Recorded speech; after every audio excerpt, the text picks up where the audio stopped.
Yeah. Wyatt begins in like 5, 4, 3, 2, 1. Yo! Welcome to Wyatt. And I'm your host, Wyatt O'Brien Evans. Grr, woof, goddammit, woof, woof, woof, woof. Hi, how's that hi? To all my YouTubers out there, if you like what you hear and if you like what you see, then click all of them subscribe buttons at the bottoms of all of your screens. And because I know you loves me, I know you do, give me some likes. And because I like to always know what you were thinking, I truly do, give me that feedback. It's always greatly appreciated. Okay, today's epi of Wyatt is enticing and enlightening. Our special guest is Mr. Anthony Carter. He is an education and media expert. He's pulling up to the Wyatt mic to discuss his new book titled When Survival Isn't Enough. And also he's going to talk about the movement that he's just founded called Plantpowered Brothers. Yeah. So all I can say is let's get into that so we can learn about everything, because everything is everything. So without further ado, Wyatt, I said Wyatt, welcomes Mr. Anthony Carter. He's an author, an educator, an award-winning filmmaker, and a sought-after speaker and coach working at the intersection of health, mindset, and community. Y'all, I just want to be just like him when I grow up. Talk at me, my brother. How the hell are ya?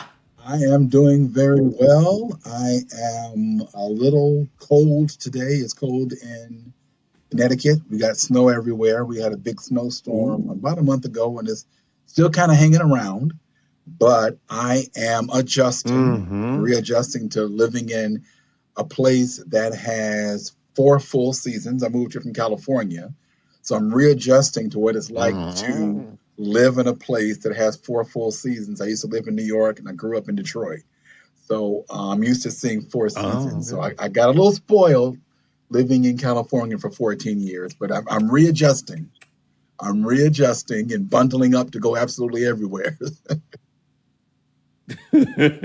Like a little polar bear, all bundled up. Okay. I feel you because I'm in Washington and we had this really cold spell. Yep. You know, we were just like freezing our asses off. So I totally relate to you, Mr. Carter, and thank you for returning to Wyatt, man. I appreciate it. Now, before we really get into the meat of things, I want to ask you this. Do you remember In Living Color, the iconic sketch comedy show? Absolutely. I never missed it. Right? I watched it every week. Remember the characters, the Jamaican family called the Headley family, the Headleys? Yes. And they had like like a million gazillion jobs. Yeah, everybody had a dozen jobs. Right? I remember that. Well, you're one of the Headleys because you're an author, you're an educator, you're an award-winning filmmaker, you're a sought-after speaker and coach. You just like them Headleys. So I had to just say that, but I'd say it. But today, my friend, we're going to delve into 2 significant aspects of your extensive resume. One being the founder of the new Plantpowered Brothers movement, and also the author of When Survival Isn't Enough. Now, we're going to really dig deep into both later, but for right now, as a teaser, give us your 25 or word less elevator pitch for both. Okay. So I'm going to try to keep it at 25 words for both. The second one's going to be real snappy. I came up with something very snappy. I figured you were going to ask that. So here's the first one. So this is for Plant-Powered Brothers. So I'm going to count them off for my fingers and try to do it. I help Black men escape the silent fear of strokes, pills, and lost manhood, and reclaim their health, confidence, and leadership in the home through real food, real community, and real change. How many words was that? That was less than 25. And that's Oh, it good. was? You're doing Okay. good. Okay. Okay. So that Mm. was door A. That was the first, that was the first incarnation. The next one for when survival isn't enough. I'm gonna keep it super short because you said 25 words or less. Here's a really short one I Yes. want folks to remember. Survival is not the goal. That's Yeah, it. that's All it. right. Lord have mercy. Listen, just slap my face and call me red. I mean, you did it in like 5 words. Yeah. Okay, that's cool. Now, oh, I'm so proud of you. Anyway, though, before we get the full Monty on Plant Powered Brothers and when survival isn't enough, let us sashay through the corridors of time so that our Wyatt audience can get all up inside your business and learn a little bit about your backstory because we here at Wyatt are nosy like that. Okay. So, are you ready? I'm ready. Okay. Where were you born and raised? I was born in Guthrie, Oklahoma, but my parents moved back to Detroit when I was a year old, I think maybe 10 months. My dad is from Detroit. So they moved back to Detroit when I was 10 months. So Oh, okay. I don't have any memory of being in Oklahoma, but I was conceived and born there. They like to bring that up all the time. But I was born in Oklahoma and moved back to Detroit. So I grew up in Detroit. So I was in Detroit between the ages of like 10 months and 18 before I went to college. Okay. All right. Now, I love to ask this question. I get a kick out of it. What was Anthony like as a little boy, a little nipper? Give us like 3 characteristics that best describe you.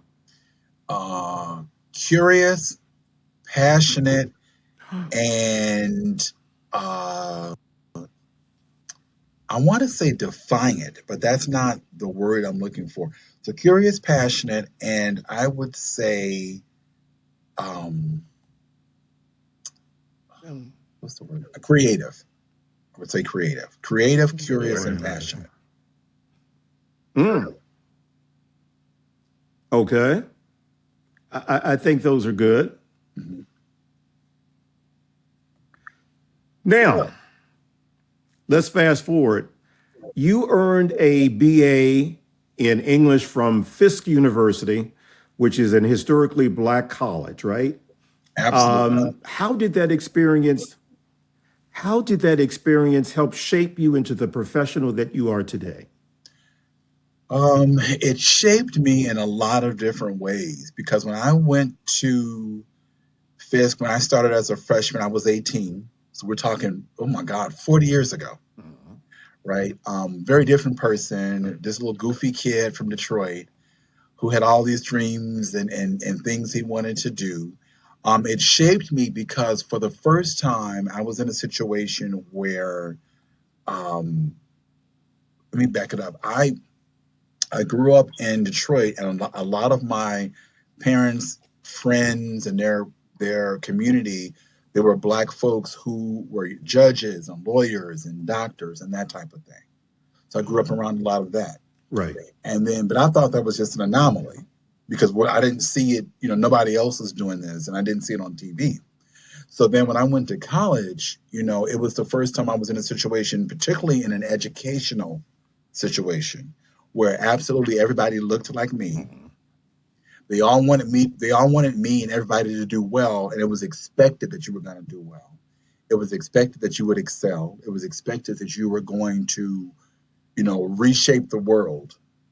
So there was a lot of, I don't want to say pressure, but there was a lot of assumptions. I'm gonna put it that way, an assumption that we were going to do well. So it was wonderful to see people like me who had PhDs, and they would be Dr. Evans or Dr. Carter or whatever, and they looked like me. And some of them had gone to Fisk, and some of them had gone to Right. Spelman, and some of them had gone to Howard. And something that a lot of people don't know about me, by the time I got to Fisk, I had spent 2 summers in a pre-med program.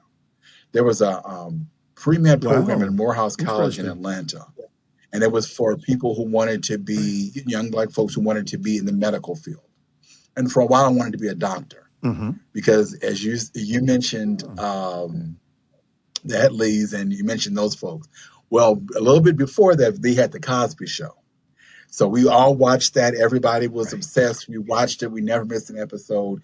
And they were a lawyer and a doctor, right? So I Mm-hmm. knew I was going to be one or the other. Right. And my stepmom is and was an attorney. So I was like, okay, maybe I'll do that. Then I Oh, also wanted to okay. be,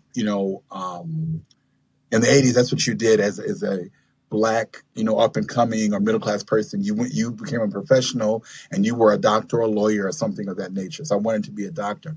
So my parents very wisely sent me to Atlanta 2 summers in a row. The summer between my junior and senior year in high school, and then the summer immediately after I graduated from high school. So by the time I got to Fisk, I had been taking college classes for 2 years and could have started if I had Mm-hmm. stayed in Morehouse. I could have started as a second semester freshman because I had that many credits, and then I was taking the Oh, classes that they were wow. teaching. I was taking them in the summer. So I was taking biology, I was taking physiology, I was taking Okay. English, I was taking all these different courses, math courses, all this stuff. So by the time I got to college, I was like, oh yeah, I can do this. I Mm-hmm. have been doing it for 2 years. So all of that shaped me. Ah. When I got to Morehouse, there was a ton of Black men who looked like me, who were doing all these wonderful Mm-hmm. things, and from all over the world, not just from you know Atlanta or Detroit. They were from everywhere, from all over the world. So all of that shaped me, and it shaped me in a way to let me say, okay, I can do this. Wow. I don't have to trot down a particular. I don't have to be a stereotype, because a lot of times we see stuff on TV and in Right. movies, and everybody's selling drugs or they're being a pimp or whatever they're doing, right? And then you think, oh, this is Yeah. all I can do, right? Because this is the only thing I'm seeing.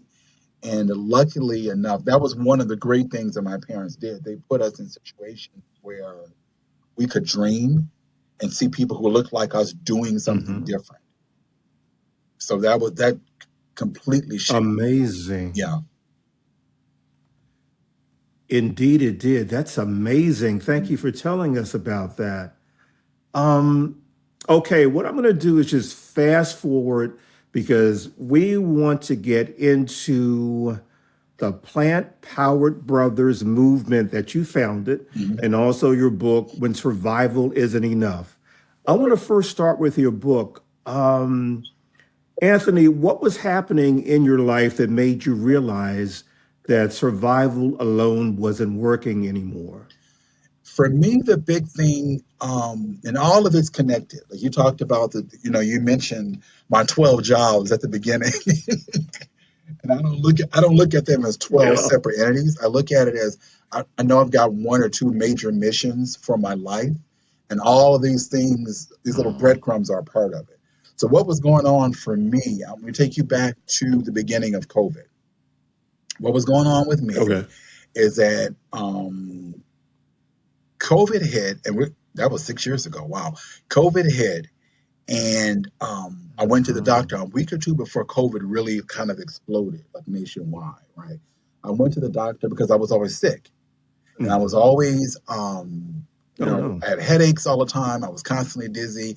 I had brain fog. I couldn't concentrate. I couldn't sleep at night. Mm. I was, up peeing, multiple times at night. Um, feet and hands, limbs swollen. All this stuff was going on, and I didn't know why it was going on. Mm. And everybody around me kept telling me, "Oh, that's because you're old. That's because you're getting older." Right. And so then for me, what happened when I went to the doctor and they immediately put me on these pills, which I didn't want to do. And I fought Mhm. them like tooth and nail, like the first Yeah. 15, 20 minutes. I was like, I'm not doing that. That's for old people. Don't even bother. Right. But the doctor was like, well, Right. she looked and she was like, well, she never asked me about my social network. She never asked me about stress. She never called it hypertension. She just said, your blood pressure is really high. We're gonna, take these pills. And so she looked at the Right. package. She saw black. She saw male. She saw 50. I was 52 at the time. She saw 52. She was like, okay, well, you must. Mhm. This is just what we're doing, right? We're just gonna put you on these pills. So for me, I started. Mhm. As soon as she put me on them, my number one goal in life on the planet was how quickly can I get off of them. because I didn't want a lifetime of Right. medication. Right. I didn't want a lifetime of pills. And I was, this is not who I am. This is not what I'm doing. So to answer, I want to tie back to your question about survival. So then when I started looking around, I was like, well, let me figure out, there's got to be a different way of doing this. And this is what we were talking about earlier about me being a young kid and being curious. Because I was thinking, everybody Mhm. can't live like this. This is not okay. Why are we Mhm. why are we just accepting this is just the way that it is, right? So I started doing a lot of Right. research, and I reached out to my mom, who was vegetarian and vegan at the time. And I was like, "What did you do?" But we hatched a plan, and right when COVID hit, I went to the doctor. They took all. I said, my blood pressure was through the roof. It was 145 over 95, and she kept saying, "Well, how come?" She Ooh. kept saying, "Well, have you had a stroke?" I had no idea why she was talking about strokes.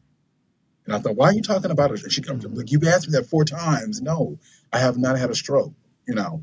So what I realized Mhm. is that um, after that experience, after coming out of her office, after going Mhm. on the medication, I said, well, I don't want to do this. And then COVID hit like a week or two later. When COVID hit, Right. I said, "Oh well, my response when COVID was, what the hell? This is the end of the world, end of civilization as we know it. We're just gonna wait for the zombies to come to Long Beach and eat our brains. I'm gonna do whatever I want to do. Because why try to get healthy? Why try to change anything, right?"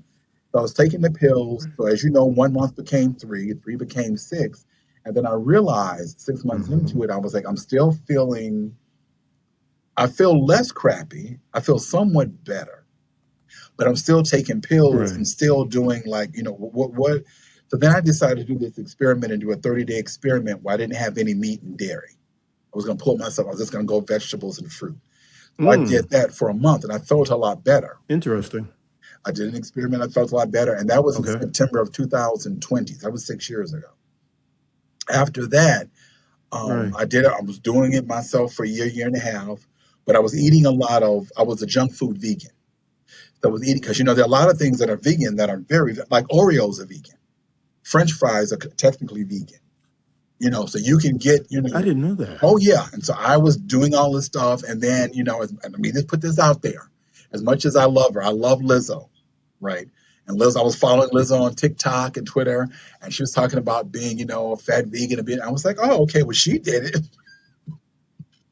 Well, I Right. can be fluffy and still eat what I want to eat. I'll just won't eat this stuff, right? So I did that, and it still wasn't Got it. working. All I was doing was getting heavier. So then I ended up in this Oh. wonderful 12-week boot camp, and she was strict, and it Mhm. was the Farm to Table through Lisa A. Smith in Detroit, Michigan. She has a company called the Black Health Academy, and she had this course called Farm to Table. It was 12 weeks. So it was 12 weeks. So it was not only no dairy, no meat, but it was no salt, no oil, no sugar. You had to exercise every day. You had to look at that face. You had an accountability partner, so that you talk to every day. And it wasn't an all this, oh, I slipped up and had a couple of Twinkies. There was none of that nonsense. So it was 12 weeks. So after I started seeing results, like a week, 2 weeks into it, I immediately started seeing results. Wow. And I was like, wow. And I saw myself on a Zoom and I was like, oh my God, I'm down on one neck. I can cross my legs now without having to think about it. I was like, this is working. So then what I started doing after that point, I was like, well, what do I want to do? Because the brain fog was gone. And then I started thinking about, what do Mm. I want to do? I always wanted to make films. I'm going to make films. So then what happened when I realized survival wasn't enough was when I realized, okay, I pulled myself out of survival, and now my brain works completely different. I'm going after things in a Mhm. very different way. And who else can I help? And why is it that more of us don't know about this? That's what really moved me out of survival. Mm. It was like, okay, this either this is some big secret or people just don't know. But I started looking at people and realizing, okay, wait a minute. Um, I'm the only person I know who's not on medication.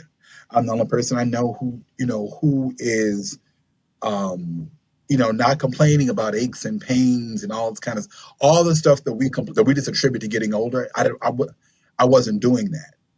So for me, I was like, okay, well, I'm done with the survival. I know how to do that.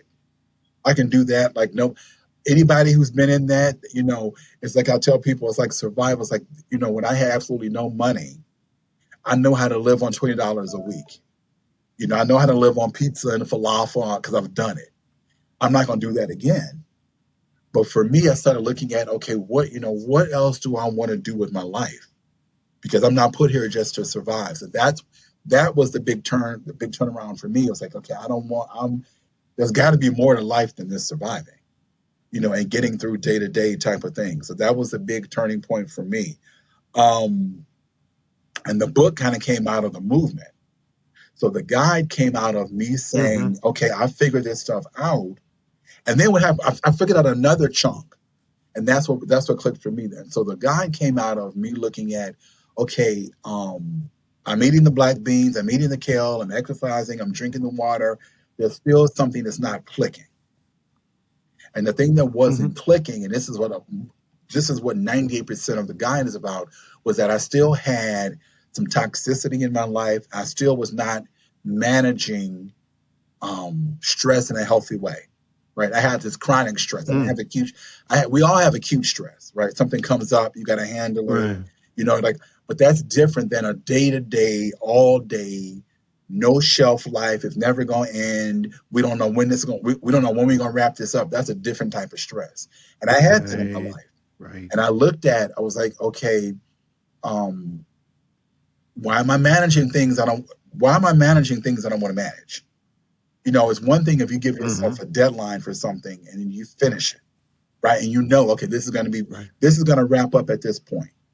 I was managing and dealing with things and dealing with the relationships. Well, where it was just always some foolishness and some shenanigans. And then I realized, I was like, oh, this is the part that's missing. This is the piece I haven't handled. I've done the food, I've done the exercise, but there's still something that's not quite right. I'm still managing a condition I don't want to have. So I started getting rid of stuff. I started getting rid of people and getting rid of situations that there was no end date for them. There was no, we're wrapping this up at this point. So I did that. And then once I did that, the blood pressure came down. My doctor said, you don't need to be on any medication. She looked, she said, let's watch it for 6 months. I came back, she took my numbers, and she said, you're fine. She didn't know I had stopped taking the medication 6 months before. But so I've been off of it now. I've been officially off of it for more than 2 years. So it's been, Wow. Yeah. Anthony, you read my mind because I was going to ask you, how long did it take you to get your blood pressure levels down to normal and not take any of the medication? It took me, Interesting. I would say it took me about, it took me about 2 years because I didn't know that this last piece needed to be handled. I would have moved faster if I had known Okay. that. So what happened was the second year I was working on this is when I found out, oh, okay, there's a whole world that I haven't handled, dealt with, eliminated that's causing this over here. Because I just thought, okay, well, if you eat black beans and kale and you got some sense to say that all this would take care of itself, and that is important, and that's one part of it. But what many of us don't do, we don't manage the emotional part of it. We don't come up with strategies to move. We don't come up with strategies to walk away from things that aren't good for us. And the people and the doctors don't ask you about it. They're not going to ask. Like my doctor never asked, what is your social life like? What is your involved relationship? Is that healthy? Was that productive? They didn't ask any of that. They know how to write a prescription and give you a pill. But so my whole movement, my whole mission is to get people to understand each part of it. It's not an either or. It's the food. Yes, it's this over here, but it's also what is your day-to-day life like? What are you managing stress-wise that you need to let go of? It is so sad, and it's very interesting to me that we all know that stress, emotional discomfort, whatever, can directly impact your health. And for the doctor not to say, hey, you know, how's your social life? Are you under any stress? Are you Mhm. going through anything in your life that you need to handle? For them not to ask you that is just so negligent. Absolutely. Absolutely. And it's up to us, you want a partnership with your physician. You want a partnership with your primary. So you can say, let's look at this together, Mhm. right? What do we need to do to, like the lady that I have now, the doctor I have now, I love. I'm actually going to see her. I have an appointment with her next month. I work with Mhm. her and I'll say, this is what I'm thinking about doing. Or she'll say, like the last time I saw her, Right. she said, well, I don't know. She said, well, what are you doing? Whatever you're doing is working. What do you do to do? She's asking me, like, what are you doing? And so I told her, this is what I'm doing. Mhm. This is what I'm trying. I sent her my film that I used that documented my whole health journey. I said, have a look at this. This tells you where I was. And this is my before and after. This film is the before, the during, and then now I'm living in the after. But yeah, it is negligent. Okay. And many times people don't, my take on it is that so many of us don't know what we don't know. So Right. then if everybody it's like if everybody is on 4 or 5, like I know somebody told me the other day that they were on 3 pills for high blood pressure. I have a buddy of mine who lives in Harlem, and he has a juice company called Cellful, and he was on 7 medications. And I don't know how many were for For just hypertension. I don't know. I can't remember how many were hypertension, but 7 is too many, whatever it is, right? 7 pills is too many. That's too much. 7 medications. So oh, it's hard if everybody is doing that to say, I'm going to do something different. so 7 pills for various ailments, correct? I believe I Wow. know he was on 7 total. I don't know if they were all for the same thing. I don't know if they were for a couple of things, but I Right. do know in terms of medication, everybody that I know, they go in for one thing, they treat them, they give them a pill for X, right? And then all of a sudden, they get all these side effects, which is something my doctor didn't tell me when she put me on medication. What's the side effects? She never talked about the Yeah. side Yeah. effects. Then you get the side effects, and Right. they say, "Oh, okay, well, take this pill." Right? That's supposed to combat the first one, right? Then, of course, you got something else going on because those two combine. Then now you're on a third pill. So yeah, I work with young people, and I have young people that I work with who are 21, 23, 24, who are already on 4 and 5 medications, which blows my mind. I do not That understand it young? that young. Well, And I what remember think ailments do I they remember have at that thinking age? I used to work with somebody who was in their, I don't know if she was 30 yet, or she may have been in her early 30s, but she was already on, stuff. And I remember thinking, well, God, that's young. That was 15 years ago. Now I'm looking at people that are 21, 22, 23, 24, and they're already on multiple medications, which Oh my absolutely, goodness. I find it mind blowing and troubling for a lot of reasons and a lot of different levels. And it's kind of like, no, people, we got to do something different. We have got to do something different. Whoa, whoa, whoa, whoa, whoa. Okay. Um, let's dig even deeper into Plant Powered Brothers. Mhm. Now, Anthony, it's my understanding that it's a movement, an initiative, a community initiative Mhm. focused on empowering Black men aged 40 to 60 Mhm. to take charge of their health and live medication free. It emphasizes community support and sustainability, aiming to foster resilience and holistic well being among its members. So, let's continue with that. Okay. Let me think. The goal is to Mhm. my big goal, the one that came to me in the middle Okay. of the night one night. Those nights when you just get a flash or something. You're like, where'd that come from?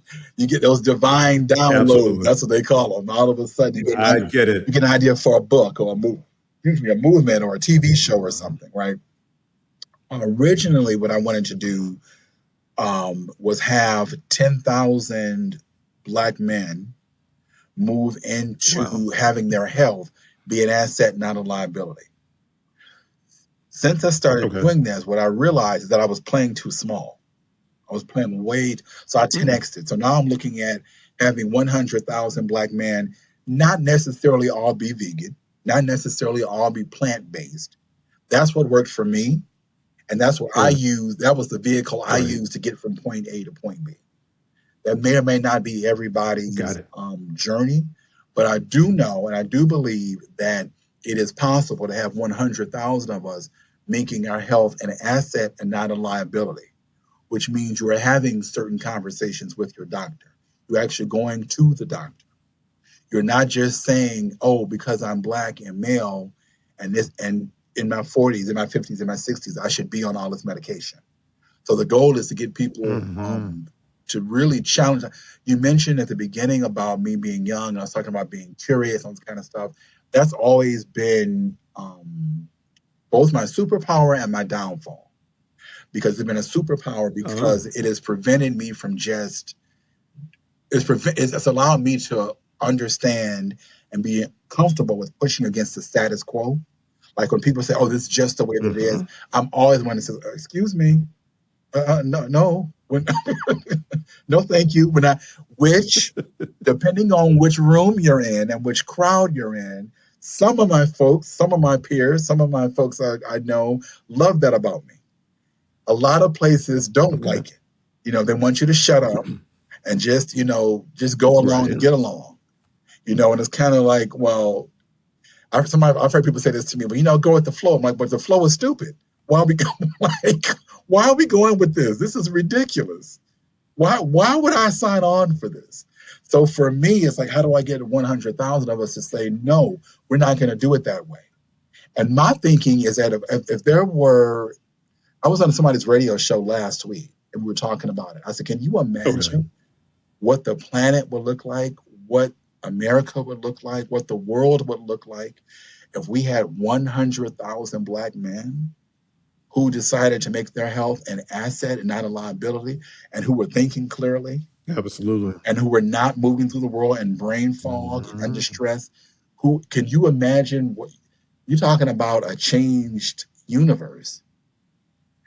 So that's where I'm heading with all this, and I just I keep going because every so often I'll run across somebody who's like, raises their hand and want to be a part of the madness. I'm like, come on, jump on the fun bus. We're going in this direction, people.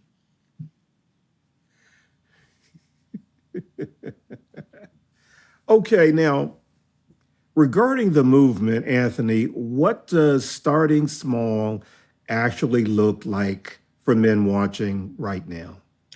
I think starting small is making a decision that you're willing to try something different. You're willing Hmm. to believe something different. You're willing to believe. Hmm. Starting small is all about saying, asking yourself. We spend a lot of time asking ourselves, "What if?" Right? We worry about the future. What if this happens? What if this doesn't happen? What if this goes Right. on? Take that same energy, that same philosophy, and start small by saying, "What if there's a different way to do this? What if I don't have to be Mm-hmm. on Hmm. medication? What if there's somebody who might be doing it differently?" And that's somebody who's doing it differently. You may not know them yet. In your circle, they may all be Right. on something. So starting small means looking at, okay, A, I can do this differently, and B, I deserve to do it differently. Because Hmm. if you don't think it's something that's possible and it's possible for you, you're never gonna move. You're never gonna get off the dime. I can give you all the information on the planet, and people do this all the time. They want all these strategies, everything you need. You can go on the internet and find it. Right? You can go on YouTube. You can ask Perplexity. You can ask any AI. I'm thinking about doing this. You can have all the strategies on the planet. Nothing works if you don't believe that A, you can do it, and B, you deserve to Right. live differently. So you don't need another strategy. Right. So that's what I mean by starting small. People want, even with the book, even with this guide that I have, it's a lot of information in there. You don't have to use everything, but you can go in there and like at the end of each essay, there's 2 or 3 questions where you can ask yourself, okay, where am I dismissing the pain? Where am I dismissing my emotional pain? Where am I not, where have I made it okay to be stressed all the time? So that's what I mean by starting. Hopefully that answers your question about starting small. You start where It you are. does. You start where you are, because that's where I started. I started there, and then now here we are 6 years later, and I'm doing all this other stuff, and I'm doing presentations, and I'm doing keynote addresses, and people to fly. I went to Denver back in September and did a keynote about and used my film. Like, this is what I did. So that's where I started. I started very small. Like, okay, I don't think I want to do it this way. And then I looked around. I said, I know I don't want to do it this way. And I said, okay, so then what's next? What do I need to do? Yeah, I think too many of us try to eat the whole cake at one time, and then we get scared instead of just taking it step by step, bite by bite. You know. Mm-hmm. Yeah. Well, what has the reception been thus far to the Plant Powered Brothers movement? So, what type of feedback have you been getting? What have people been saying? It's very fascinating because I go on podcasts like yours, and I go on radio shows, and I go do stuff in person. And the number one question I always get, the first question that always comes up, is that inevitably there will be a Black woman in the audience who will say, well, how come you don't do this for Black women? Like, why? And it's not an attack. It's never an attack. It's more along the lines of, this is Right, really right. great information. Can you come support us? And I remind people, and I'm always moved by that, because I remind people, yeah, this information that I have, the things that I've learned, are across the board for everybody. It's not exclusive to Black women. Right. Anybody can do it. And then I'll quickly remind whoever the woman is who asked me that question. I quickly remind them that typically what I've seen is that Black women, when there is a crisis or something that's going on that's not right, they typically know how to circle the wagons, and they know how to attack something, right? And when I mean attack, they know how to lean on one another and say, look, this is what's going on. Let's get on the horn. Let's get some people here. Let's do this. So my response is always, well, many times you guys have figured most of this out. Like, we don't have to convince you there's a problem before you'll make a change, right? So that's Exactly. all. That's kind of all. That's been the some of the feedback. The other big thing I get all the time is that everybody is very blown away that here I am, almost 60, and I'm not on any medication. I'm not. I'm still getting around. I don't have aches and pains. I'm still have the I guess the drive, the ambition that I had when I was in my 20s. I'm just now 40 years older, right? And Right. I'm still thinking that, okay, I'm almost 60. I got another, like I told you earlier, I got another 90 years to do this. I got some time to figure stuff out. So a lot of the reception, in addition to, how come you're not doing this for us? A lot of the reception is always, well, this is really great. This is great information. Everybody needs to know this. Then it's immediately followed up with this one. Well, how did you do it? How did you do it? And I tell them, they see the film, and typically people want, I was talking to my mom about this last week. Everybody wants the result. Many people don't want to do the work to get the result. So let me Absolutely. explain to you. Yeah, And I I said believe this that. last week on my show. It's like, when I first started, I remember I had a trainer years ago, and I made the mistake of going in. I got this trainer. I was living in New York. I got this trainer. I paid for it, whatever. And I marched in the gym. His name was Zach. And Zach was very patient. And he said, well, what are your goals, whatever? And I made the mistake of telling him the very first time we met, 10 minutes of conversation, I want abs like Janet. Because that was the thing. 25 years ago, 4 Yeah. years ago, everybody wanted abs like Janet, Right. right? ass like Janet. Janet and ass like J-Lo. Here we go. So I was like, Mm-hmm. I want abs like Janet. So, okay. So he said, we started Mm-hmm. working on it day one, and he was having me do all this stuff. And Okay. I told him, I said, well, have you ever been fired your first day working with somebody? I said, I don't want to do all this. Like, Mm-hmm. I want the look. I want what she has, but is this what it entails? And he said, well, what did you eat? He started talking about what I ate. And I was like, oh, well, I had a croissant and I had a latte with half and half and vanilla. And he was like, you can't eat all that if you want to look like that. And I said, well, I thought I could, So my point is, I wasn't willing to do the work. I wanted what she had, but Mm-hmm. the minute he said, okay, you need to do these 3 or 4 things, no, thank you, not that interested. So a lot of times I run into that with people. So that a lot of times that's the feedback. Everybody's blown away by it. Everybody knows it's important and significant. But the minute you say, okay, But there's always a but. The minute you say, well, this is what I eat on a day-to-day basis. I don't eat this, this, and this. I eat this. I don't eat this. I don't know. Well, you don't eat fried chicken? No, I know what fried chicken tastes like. Like, I'm not sitting around wondering. It's not some big mystery. I grew up eating it. I know what it tastes like, you know. So it's interesting to that's funny. see people's take on it. That's funny. Like they understand that it's important. They understand that it's significant.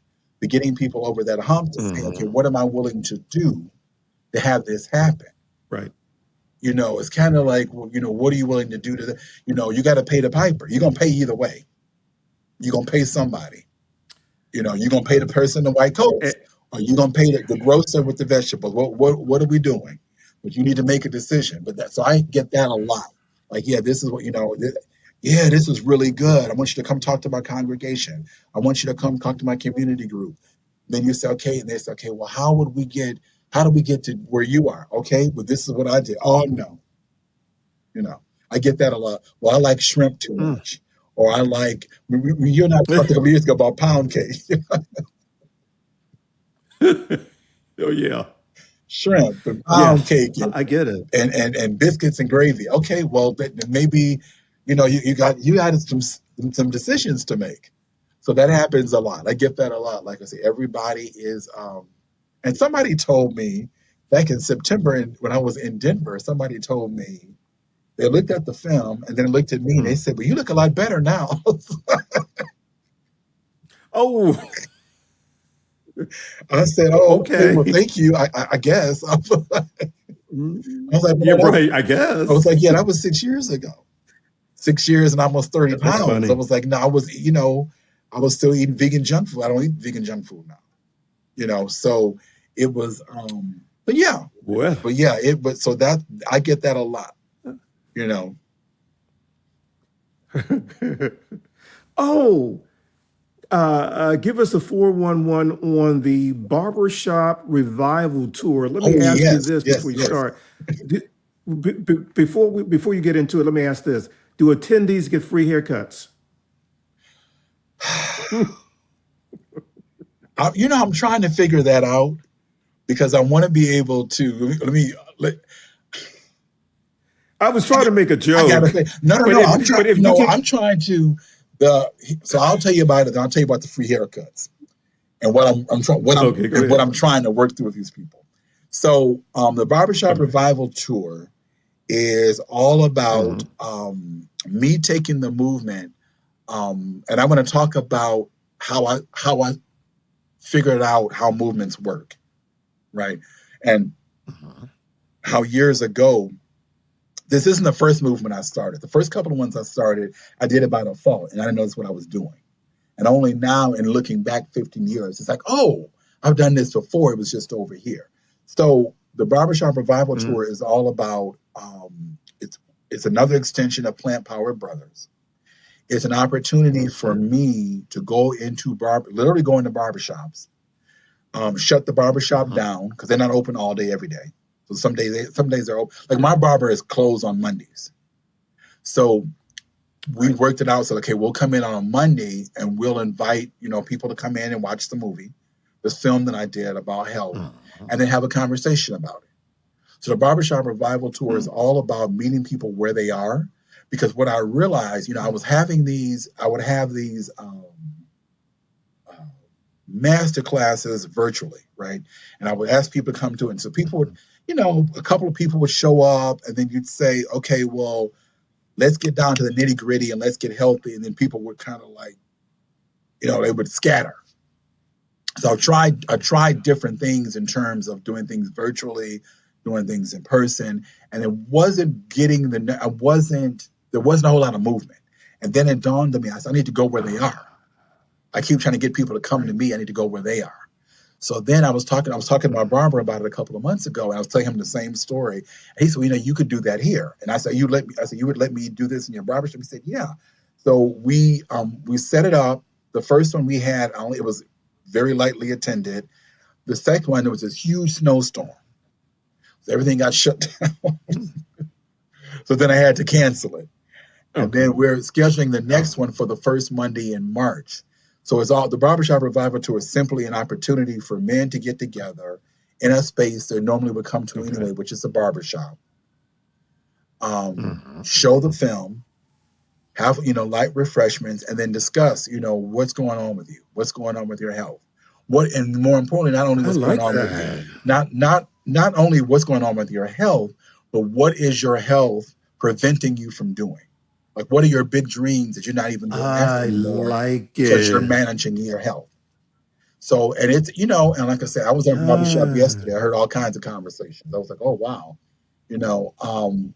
So to answer your question about the free haircuts, I'm trying to figure out how to sweeten the pot for the people that actually own the shop, because I'm trying to figure out how to give them a stronger reason to participate. Because as it stands now, I've got 2 barbershops that I'm working with that have agreed to do it. The third one, I believe we're going to try to get something going back in Brooklyn, because that person reached out. I did a cold call to him, a cold outreach, a cold email way back in probably November. And then we keep missing each other the last couple of weeks trying to set something up. So that might be the third one on the list. But I'm definitely, and it's an easy lift because every barbershop has the big TVs with the screens and they have internet. So you put it up on YouTube, watch it, have a really quick snack, talk to people about, okay, well, what is your health looking like? Where are your stressors? What is it, like I said a couple of minutes ago, what is it preventing you from doing? Man, this is great. This is such a unique thing that you're doing, and it's going to be in a communal, safe space for the guys. Yeah. Well, where can we learn more about Plant-Powered Brothers and the Barbershop Revival Tour? The best thing to do would be to go to my YouTube channel, which is plantpoweredbrothers.com. I'm sorry, the YouTube channel is Plant-Powered Brothers, and it's got my name on it. So Plant-Powered Brothers. And I'm on there constantly. I drop stuff every week. I do a Facebook Live on Tuesday, and then I take Facebook Live and put it on YouTube the next day or two. And I make shorts, all that kind of stuff. So that's on there. So that's the best place to find me and find out more about the Barbershop Revival Tour, because I'll be posting things about it on there. And then also on my Facebook Live, it's just my name, Anthony Carter. And you can go on Facebook Live every Tuesday. And I talk about Black men and Black men's health every Tuesday for between 20 and 30 minutes every Tuesday. Okay. And any kind of thing that's coming up, the Barbershop Revival Tour, the comic books that I created. I created a comic book. I did that last month. That has, and the comic book is short and it's quick, and you can get all this stuff around just giving yourself some mental oxygen, right? Just to take a moment to say, okay, this foolishness is just crazy. Let me stop for a minute. So all of that stuff you can get. I mention all of that on Facebook Live every week. But the best thing to do would be to go on to either, or 2 ways. They can go on to Plant-Powered Brothers on YouTube. They can go to my Calendly link, which I think you guys are going to drop in here somewhere. But the Calendly link is a direct link to me, and you can set up a time. I'm giving away free 30-minute sessions to just support Black men, to find out, hey, what do you need? To invite them to be a part of this community. It's not a sales pitch. It's a 30-minute free, tell me what you need and tell me where Free. and let's figure out, yes, free, zero. And it's a 30-minute opportunity for them to be heard, for them to join a community that's it's slowly but surely building. I have I meet people all the time, and it's kind of like I'm building, and I've built communities before, and I know you don't build them in a week, right? You don't build them overnight. It takes a slow, and you have to have a reason for people to join the community. So this whole calendar link is all about setting up a time during the week for 30 minutes for free to talk to me about, to just talk to me and say, hey, well, this is what I'm going through, or this is what I'm struggling with, or my health, I want to do X, Y, and Z, but my health won't allow it. So it's an opportunity to do that and dig a little deeper. This is really, Anthony, you are doing such a great service. I mean, this is really a meaningful, necessary initiative. I want to thank you for doing this. Yeah. Wow. Oh, where can we purchase our copies of When Survival Isn't Enough? That is, I thought I shared a link with you. If I did not, I do share the link every week on Facebook Live.